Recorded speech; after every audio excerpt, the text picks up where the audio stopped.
സംസ്ഥാന യുവജനക്ഷേമ ബോർഡിന്റെ നേതൃത്വത്തിലുള്ള യുവ സാഹിത്യകാരന്മാർ പങ്കെടുക്കുന്ന സാഹിത്യ ക്യാമ്പ് ഈ മാസം 21 മുതൽ 23 വരെ വയനാട് വെച്ച് നടക്കുകയാണ്. വാഗതെ എന്നാണ് ക്യാമ്പിന് പേരിട്ടിട്ടുള്ളത്. വാക്കുകളുടെ വയൽ എന്നതാണ് ആ വാക്കിന്റെ അർത്ഥം.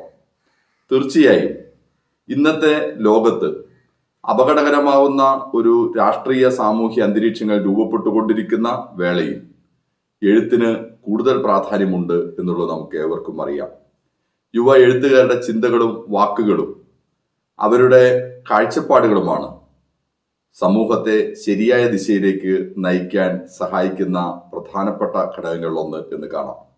ആ നിലയിൽ ഇന്ത്യയിലെ പുരോഗമനപരമായ അന്തരീക്ഷത്തെ നിലനിർത്താനും അപകടകരമായ ഒരു പരിസ്ഥിതിയിലേക്ക് നമ്മുടെ സമൂഹം വ്യതിചലിക്കാതിരിക്കാനും യുവ എഴുത്തുകാരുടെ ചിന്തകളും എഴുത്തുകളും എല്ലാം വളരെ പ്രധാനത്തോടെ ഇടപെടേണ്ട ഒന്നാണ്.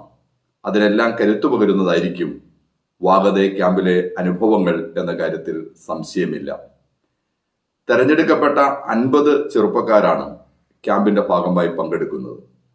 സംസ്ഥാനത്തെ പ്രശസ്തരായ 30ഓളം വരുന്ന സാഹിത്യകാരന്മാർ പല സമയങ്ങളിലായി ഈ ചെറുപ്പക്കാരോട് സംവദിക്കാൻ ക്യാമ്പിൽ എത്തിച്ചേരുകയും ചെയ്യുന്നുണ്ട്. ക്യാമ്പിന്റെ മാനേജർ പ്രശസ്ത കവി കൂടിയായ രാവുണ്ണിയേട്ടനാണ്.